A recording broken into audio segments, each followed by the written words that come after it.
Look, no country in Latin America, Africa, Asia has borders that are easy to understand. Let's be quite frank. In 1884-85, the imperialists sat in Berlin and just carved up Africa. They said, well, this is a river Gambia. Well, we want the Gambia River. You can have the rest around it. That's how Gambia becomes a country. And then, you have, it's insane how colonialists, mainly from Europe, but also after the 1800s from the United States, effectively treated the rest of the world, and its people as a place of resources and not a place where people have their own ambitions, their own feeling of how they want to live and so on.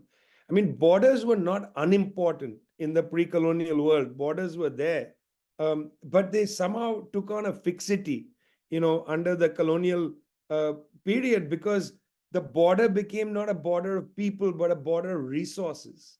And that's the colonial mentality, that this is a border, and that's my resource, and that's your resource. And from the very beginning, multinational corporations, whether it's the English East India Company operating in India or in Canada, the Hudson Bay Company, these private companies come in using colonial power to create borders around resources, saying this is ours and not yours. And of course, that's one legacy in South America. These boundaries are old colonial maps. What divides all of Guyana? It's embarrassing. Dutch Guyana, French Guyana, British Guyana, Spanish Guyana. What is this? Four colonial powers, the British, the Dutch, the French, and the Spanish, all, with countries that are slivers. Because why was that important? The port had to be there to take goods to, the next port of control. And then you had this sliver of land where you either went and got resources out, sugarcane and so on, with people who were enslaved, indentured, whatever. These are colonial manifestations. In fact, sometimes you want to say there shouldn't be these multiple countries. Can't we find a way to create federations, unions of people? In a sense, that is what every once in a while we keep coming to in the anti-colonial movement. The West Indian Federation, what a great idea. Pan-Africanism, what a great idea. When Hugo Chavez became president in Venezuela, 1998, wins the election, he talks about the Bolivarian area, of the Americas. In fact, Chavez goes to Georgetown and gives a speech saying, we have to work out our disputes. These are old colonial disputes. In a way, if countries in South America were able to join a federation, then you could transcend this colonial idea of territory plus resources. That's a very old colonial thing, and it keeps coming back. Very hard for us to overcome that. It keeps returning. The specific issue of Essequibo, that region which is, in dispute, is less actually about the colonial history. The colonial history is being used here. It's a lot about multinational corporations and their extraordinary power. Here I was very keen in what I wrote about to write that this is not a dispute between the Venezuelan people and the Guyanese people. Brothers and sisters in Guyana and brothers and sisters in Venezuela have a lot more in common than differentiates them. It's a big mistake to believe this is a quote unquote national dispute. That's a wrong way to go. This is a old colonial issue of borders and resources that is being manipulated by one of the most powerful companies in the world, backed by one of the most powerful countries in this region. The company is ExxonMobil, and the country is the United States. Look at it this way. Mr. Chavez said, ExxonMobil, Chevron, if you don't follow Venezuelan law, you got to go. And they threw out ExxonMobil because ExxonMobil refused to follow Venezuelan law.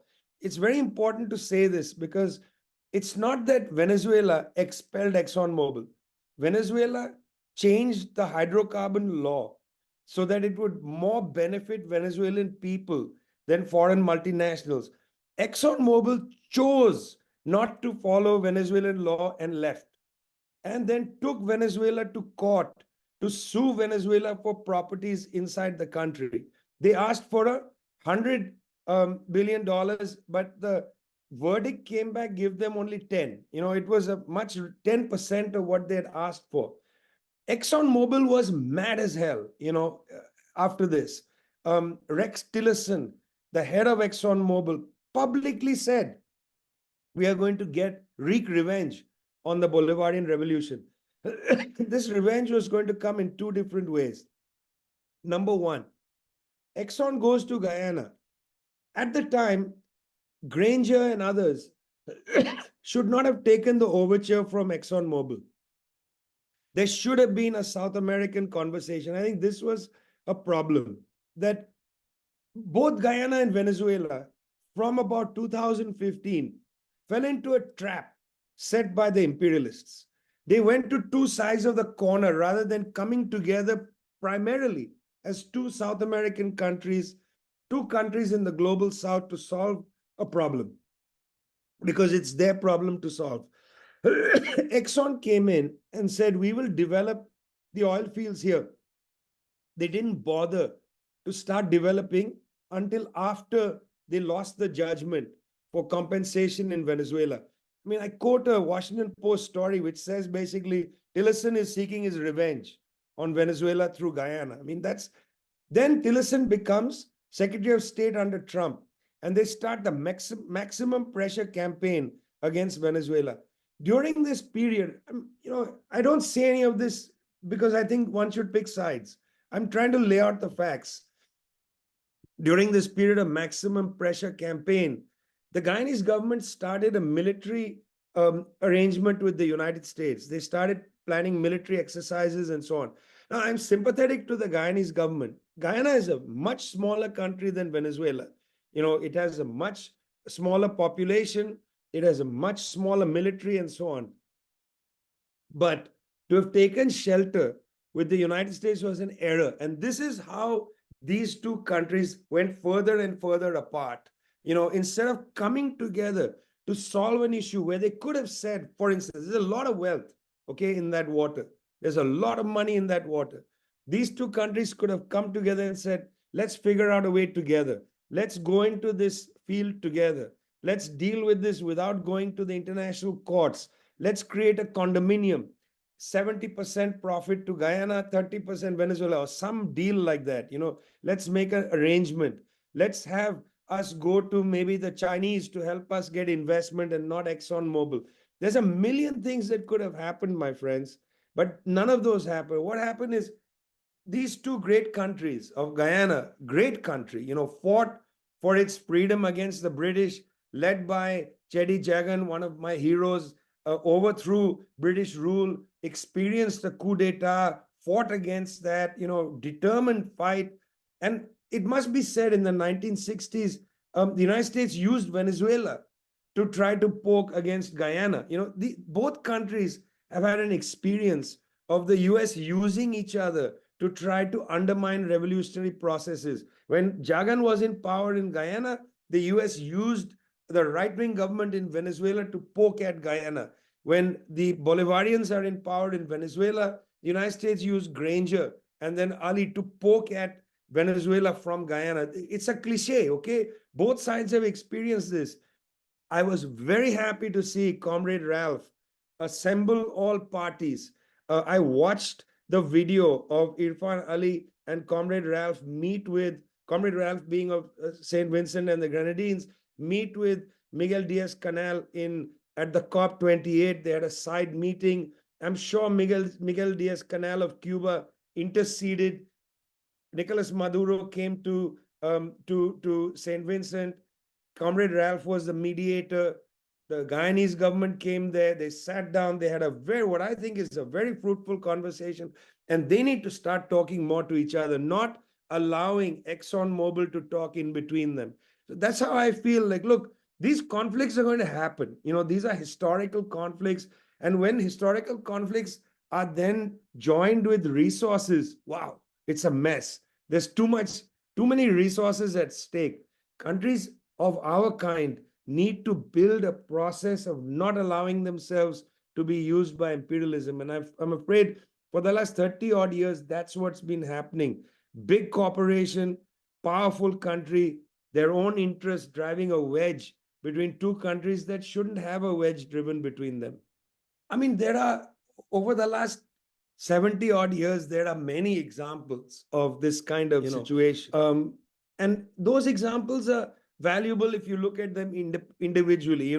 Let's say China and Burma, what was then Burma, how they came to a agreement over the border dispute. A very interesting process. Recently, China and Russia, 50-year border dispute. They closed it, within the last 6 years or so. But it went on for a very long time, by the way. And it was a hot border dispute. There was exchange of gunfire and so on.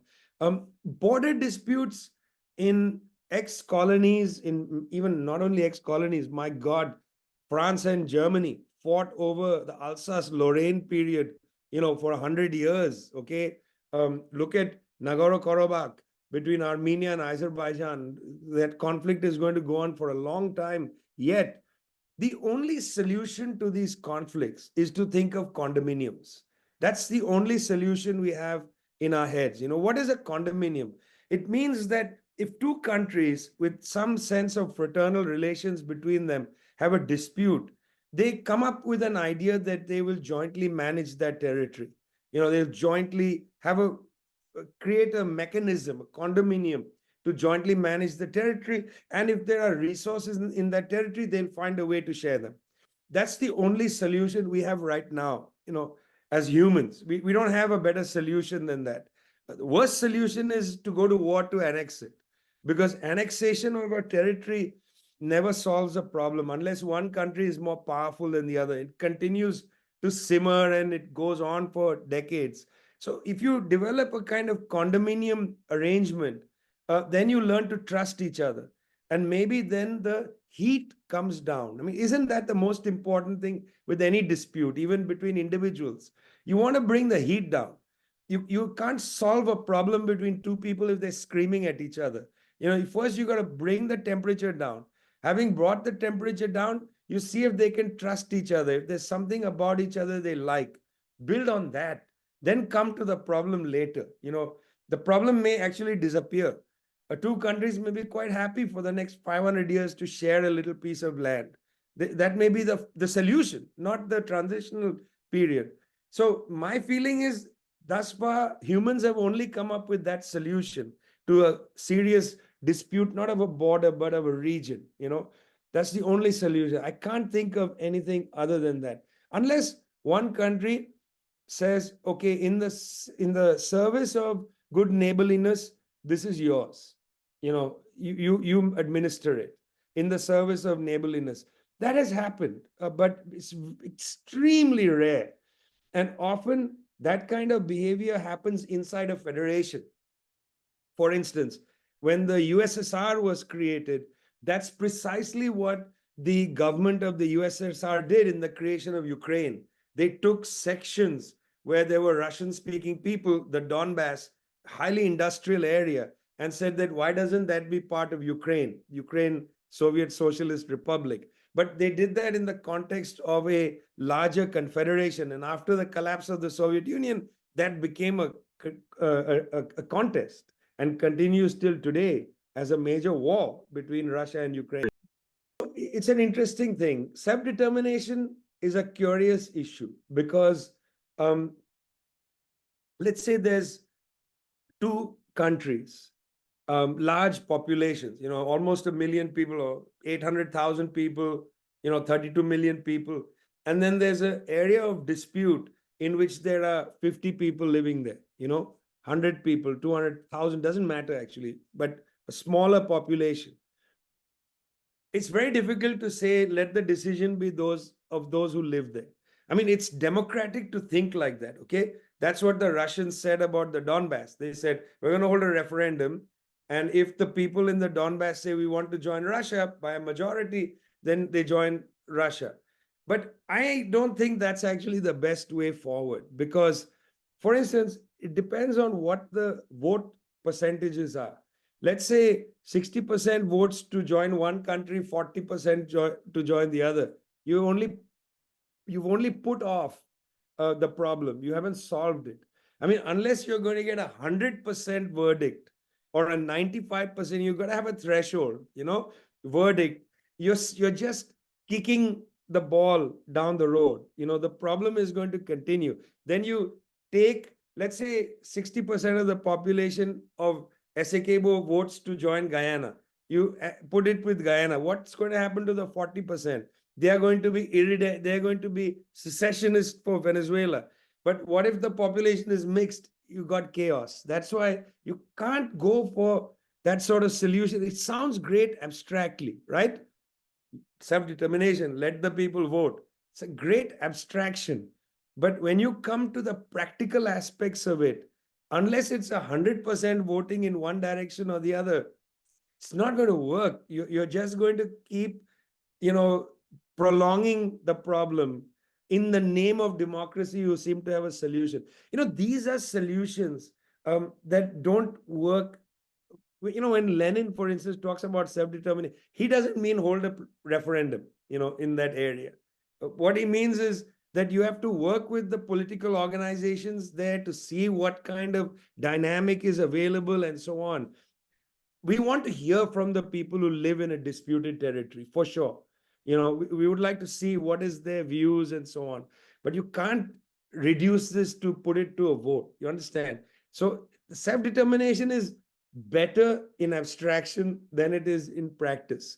And also who backs the each side?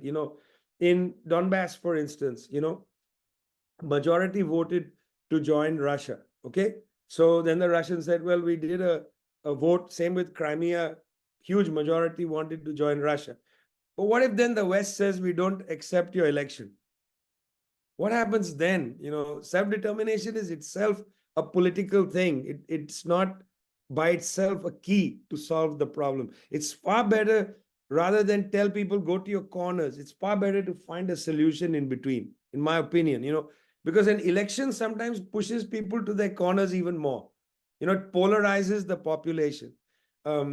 It's become a habit of liberal democracy. Let's just hold an election. But I feel like that misunderstands that in some cases you don't want to polarize the issue. You in fact want to find a common solution. Hard to say, because let's look at it from this point of view. Basically, the issue was off the global table, until Venezuela said we're going to hold a referendum. It was not really being discussed anywhere. There was some dispute mechanism bodies that were looking into it. In Guyana, it was an issue. In Venezuela, it wasn't even really a big issue until the government said, let's hold a referendum. Okay. What was the outcome of the referendum? Here's the bad outcome. Here's the good outcome. It would have been a terrible outcome if the referendum led to the military entering Essequibo and an armed confrontation. That would have been a terrible outcome. In fact, the day of the referendum, I saw news that a Guyanese Defense Force helicopter had disappeared. And I was like, oh no, this is a terrible thing. If the referendum is used for armed force, very bad idea. But in a sense, the outcome wasn't so bad, because the referendum forced the hand of all the parties involved to come to St. Vincent for a meeting. I mean, in other words, the referendum pushed the envelope to force the conversation. It could have gone really badly, okay? These kind of political maneuvers are very difficult to predict. Now, what would I have preferred?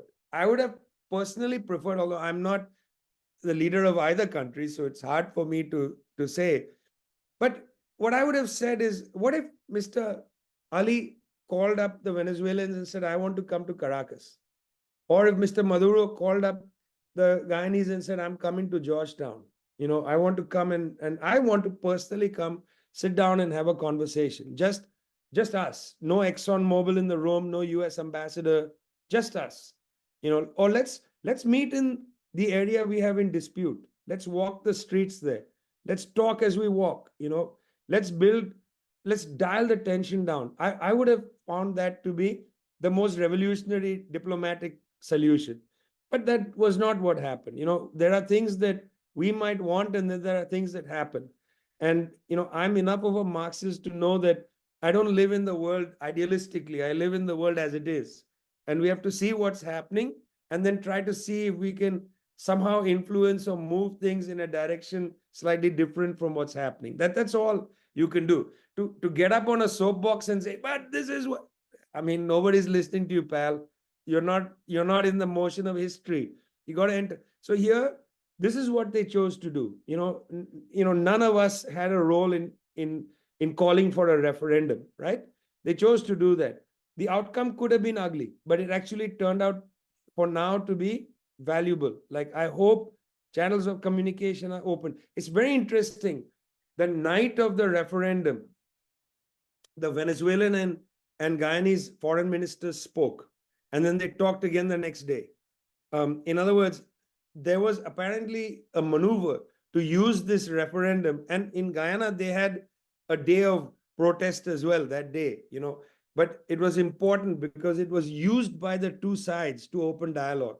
So I thank God that that's the direction it went and not a shooting war.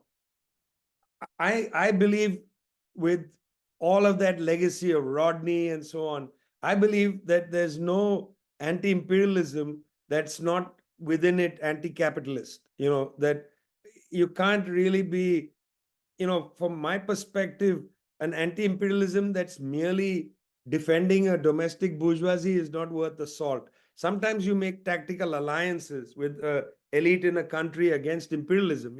It has the right to have a sovereign path.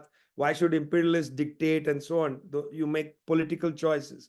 But in general, we are fundamentally anti-capitalist. And so in this case, I think it's very important for people, particularly those who are not in Guyana and Venezuela, to strike where you can strike, which is against major oil companies like ExxonMobil and the kind of manipulations that they undertake to undermine the sovereignty of countries like Guyana and Venezuela. Let's take the case of Jamaica. It's a good example. You got a government, Michael Manley's government. Nobody said the government was perfect, okay, but they were driving an agenda. They were trying desperately to democratize the economy. That was the goal. Michael Manley joined the Third World Project to create a cartel of bauxite producers. Jamaica is one of the world's large bauxite reserves. In fact, if you go to Montego Bay, you pass the big bauxite, extraction points. People are rushing to go to their resorts, but what they're driving past used to be Jamaica's biggest export before tourism. And what happened? Countries like Canada has some of the world's largest mining companies. 60% of the world's mining companies are domiciled in Canada. These mining companies undermined the Manley government. They worked with the Australian government and others that produce bauxite to destroy the Manley government.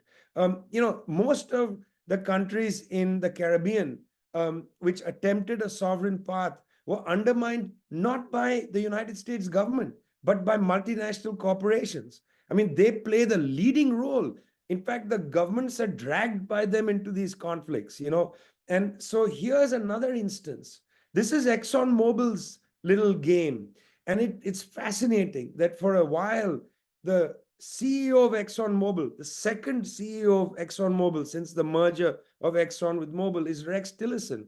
And Tillerson goes directly from being CEO of ExxonMobil to Trump's Secretary of State. The collusion in the United States between corporate power and political power is extraordinary. No other country, maybe Canada to some extent, has some of this, but the United States at another level, complete unity of political and economic power. And Tillerson then uses the position of Secretary of State standing behind John Bolton to try to smash Venezuela. When that maximum pressure campaign was going on against Venezuela, it should have been incumbent upon the countries of the Caribbean and South America to stand against US imperialism and its firms. That didn't happen. So I think it's very, very important for us to offer clarity here, that these are not disputes amongst countries. Michael Manley's government didn't fail because it was inefficient. The revolution in Grenada didn't fail because they were infighting and Maurice Bishop was killed. The Marines invaded Grenada. That's what they did. This is what they always do. What happens in Trinidad? You have a dynamic in Trinidad towards progressive governance. You've got the oil workers getting stronger and stronger, led by an extraordinary figure, extraordinary man. And then you have, again, United States entering, oil companies playing a role there, the big drama about, increasing so-called tensions between the communities, between the Afro-Trinidadians and Indo-Trinidadians. All of that brought in, there's a Syrian poet who says that your enemy doesn't open the door and come in. That's not how your enemy comes in. It does sometimes in Iraq, for instance, but leave that aside. Your enemy comes like ants under the door. Don't let the enemy come under the door like that. So we have to be clear, offer clarity. The problem here are these big companies which think they own our resources. Who owns the oil in Trinidad? Is it the Trinidadian people or is it the big oil companies? Who should own it? And if it's the Trinidadian people, how should it be equitably distributed? What should be the purpose and so on? I mean, that's the clarity we have to produce, inclusive for our brothers and sisters in Venezuela and Guyana, who sometimes emotions can run high and you shouldn't get wrapped up in those emotions. No, definitely. That was great. Thank you for that. I wish. I mean, really, the answer is I wish, right? I wish that there was a UN body, for instance, on this subject that wasn't highly pressured and dominated by the corporate entities. This week, the Tricontinental newsletter is going to be about the global tax regimes and how these are being controlled by European countries and so on. What should be the taxation that multinational companies face when they operate in a country. So if a mining company, Glencore, is operating in the Democratic Republic of Congo, shouldn't it pay tax to the government of Congo? Why does it have to pay tax elsewhere? The DRC should be able to tax a mining company, but they can't. There's all kinds of mechanisms, transfer pricing, creative forms of accounting, de minimis taxation, and so on. And in the newsletter, I reflect on the fact that from the 1970s till 1994 or 92, there was a United Nations Center for Transnational Corporations. Isn't that amazing? Whose mandate was to collect information on the operations of transnational corporations and to create a draft code of conduct that the UN could vote on. But it was shut down in 1992 under pressure from the administration of Bill Clinton, United States, heavily pushed by the corporations. They smashed it, Now, the Center for Transnational Corporations and its code of conduct could have been an interesting place to have a discussion about how these companies operate, inflame disputes, and so on. I wish we had a relatively bought and paid for dispute mechanism. We just don't, which is why it's important to advance South American integration, or Caribbean integration, because in a way, both Venezuela and Guyana are countries of the Caribbean. If there were a Caribbean Federation, for instance, a West Indian Federation, Venezuela and Guyana would be members of that. And that body could provide some arbitration, in fact, that's exactly what happened in St. Vincent. It was a meeting that was, in a sense, brokered by other West Indian countries, bringing two Caribbean countries to the table. That's the best dispute settlement body. Why? Because everybody has a stake in settling the dispute. If the dispute ramps up, this is going to have a problem for Guyana on the Suriname side of the border, because people may not know that Guyana has a dispute with Suriname, which is quite a serious dispute. And what if Venezuela and Guyana conflict rises and then the Suriname situation comes up? This is a big problem. Nobody wants this. So countries in a region, in an area, have the greatest stake in dialing things down. Look, when the issue of the Taliban was on the table in the 1990s, the Chinese brought together all the Central Asian countries, Iran, India, and so on, into a mechanism called the Shanghai Cooperative Organization, SCO, founded in 2000. The SCO's only purpose at the time was to figure out what all the countries that were being impacted by it, how they should deal with the Taliban. And in fact, when the attacks took place in the United States, the Shanghai Cooperation Organization approached the United States government and said, let us get involved here of negotiating with the Taliban. Bush administration said, get out of the way, we're going to destroy that country. So these regional bodies actually have, there's a logic to it because they have a vested interest in trying to deal with the problem before it spreads. You know, Essequibo could become an issue with Suriname. Don't want that. You don't want that to start. Then you don't know what the next border dispute is. You know, then Colombia, if it were not a government, sensible government led by Gustavo Petro, might have taken advantage and said, we have a dispute with Venezuela on that side. And then this, it's dominoes, right? Dominoes. CARICOM, if they had any kind of rational understanding of the situation, should desperately want to dial this down. Desperately. Why? On the one side, finally, after all the failure of the US maximum pressure campaign, it looks like they are settling things with Venezuela. Chevron is going to start operating in Venezuela again and so on, not ExxonMobil. So Venezuela is a major oil producer in the region, okay, major oil producer. For a long period, many CARICOM countries benefited through PetroCaribe, including, of course, Haiti benefited through PetroCaribe. I mean, it's really important that this problem not become a Caribbean problem. So even neoliberals in the Caribbean, if they had any rational understanding, shouldn't fall prey to Exxon's games here. Because look, if ExxonMobil develops the oil fields, ExxonMobil isn't creating a PetroCaribe.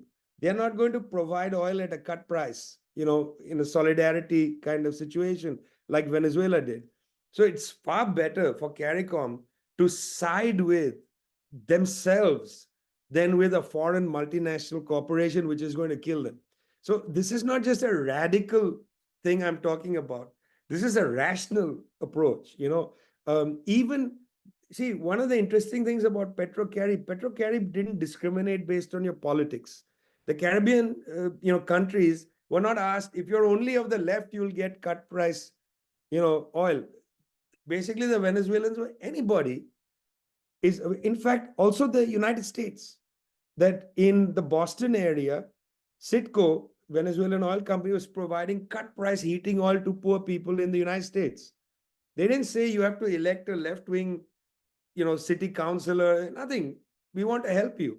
So even a neoliberal in CARICOM should understand that it's more beneficial to the Caribbean to have Venezuela and Guyana dial the tension down than to use this conflict to back ExxonMobil, to have a conflict against Venezuela, to try to overthrow a government which seemingly is not getting overthrown, right? Been a long time that they've tried to do it. So even from a neoliberal standpoint, or a, merely just a sort of opportunistic standpoint, because listen, I don't want to be rude, but a lot of our political leaders are not even neoliberal. They are merely opportunists. Okay. I mean, they're not serious people. They're just there to make a buck. Okay. I'm sorry. I don't mean to be rude to any particular person. I'm not naming them. But they're not serious people. I've met many of them. It's very hard to have a conversation about political projects because it's just not on the agenda. They're there, they cash in, they're out. Somebody else comes in. I'm sorry to say, it's a really ugly situation. So, I mean, if they are genuinely patriotic for their own countries, and if they have any sense of their region, I would say something like CARICOM should back this dialogue that's going on now between Mr. Ali and Mr. Maduro, should back it, strengthen it, put a lot of resources into it. I mean, don't let Comrade Ralph do this by himself. I mean, everybody else needs to come and support this. The Trinidadians need to support. I mean, they are right there. They are right there. They need to support it. The Surinamese need to come in. The Surinamese can't look at this thinking, let it continue and then we'll come in the back door. No, it's a very wrong attitude. They have to be there. And by the way, when is French Guyana going to be Guyana? And how dare the French still have a colony in that part of the world? Follow the people of Burkina Faso and Mali and Niger and eject the French from French Guyana.